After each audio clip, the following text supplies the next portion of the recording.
अस्सलाम वालेकुम। Introduction to human body.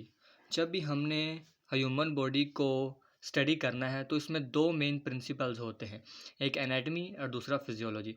Anatomy जो है ये जब भी हम ह्यूमन बॉडी के डिफरेंट ऑर्गन्स को स्ट्रक्चरली तौर पर स्टडी करेंगे तो वो एनाटमी होगी। उसके बाद है फिजियोलॉजी।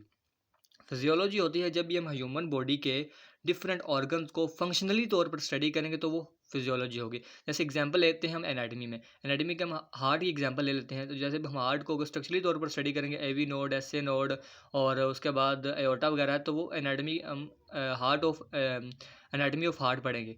तो फिजियोलॉजी में देखेंगे अगर हम वही एसए नोड को, एवी नोड को और एओर्टा को या हार्ट को हम फंक्शनली तौर पर स्टडी करेंगे तो वो फिजियोलॉजी ऑफ हार्ट होगा। उसके बाद है levels of structural organisation and body system.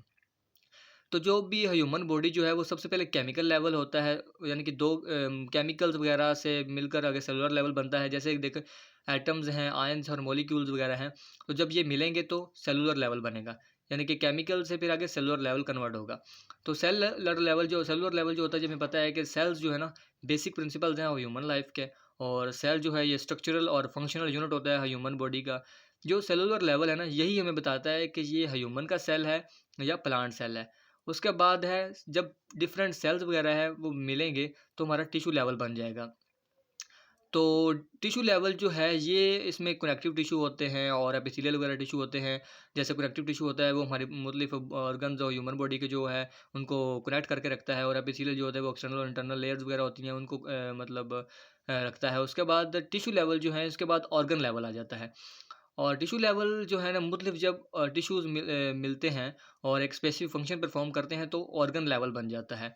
Organ में जैसे हम हार्ट की एग्जांपल लेते हैं, हार्ट एक पंपिंग ऑर्गन है। तो जब हम वो एक ऑर्गन हो जाता है, जब मतलब मुख्तलिफ टिश्यू बनेंगे हार्ट के तो वो ऑर्गन बन जाएगा, हार्ट का ऑर्गन बन जाएगा। ऑर्गन लेवल के बाद आता है ऑर्गन लेवल के बाद आता है सिस्टम लेवल।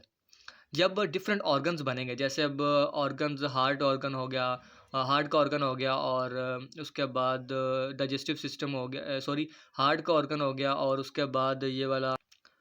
अच्छा, ऑर्गन लेवल हम देख रहे थे, जैसे हम ऑर्गन है, जैसे एक हार्ट ऑर्गन है। जब ये हार्ट जो है मतलब टिश्यूज वो हार्ट बनेंगे, मिलेंगे तो ऑर्गन लेवल बन जाएगा, हार्ट का ऑर्गन बन जाएगा। और इस तरह स्टोमिक जो है वो भी एक ऑर्गन है। तो जब डिफरेंट टिश्यूज ऑफ स्टोमिक मिलेंगे तो वो टिश्यू का ऑर्गन बन जाएगा। इस तरह ऑर्गन लेवल के बाद आता है सिस्टम लेवल। जब डिफरेंट ऑर्गन्स बनेंगे, जब डिफरेंट ऑर्गन लेवल जो है वो आपस में मतलब मिलेंगे तो वो एक सिस्टम लेवल बना देंगे। जैसे हम डाइजेस्टिव सिस्टम ले लेते हैं एग्जांपल, इसमें लार्ज इंटेस्टाइन और स्मॉल इंटेस्टाइन और फिर स्टोमिक मिलेंगे तो हमारे पास एक सिस्टम लेवल बन जाएगा। सिस्टम लेवल के बाद आ जाता है ऑर्गेनिज्म लेवल। जब ये सारा सिस्टम जो है, सारे ऑर्गन लेवल के बाद जो सारे सिस्टम है, तो हमारी बॉडी में टोटल 11 सिस्टम होते हैं। जब ये सारे सिस्टम मिलेंगे तो हमारे पास ऑर्गेनिज्म लेवल बन जाएगा, यानी कि हमारे पास एक पूरा ऑर्गेनिज्म तैयार हो जाएगा। इस ऑर्गेनिज्म के बाद जो सारे लेवल्स सॉरी जब सारे सिस्टम बन जाएंगे ना, उसके बाद एक कंप्लीट बॉडी बन जाएगी। तो ये हमारा था इंट्रोडक्शन टू ह्यूमन बॉडी।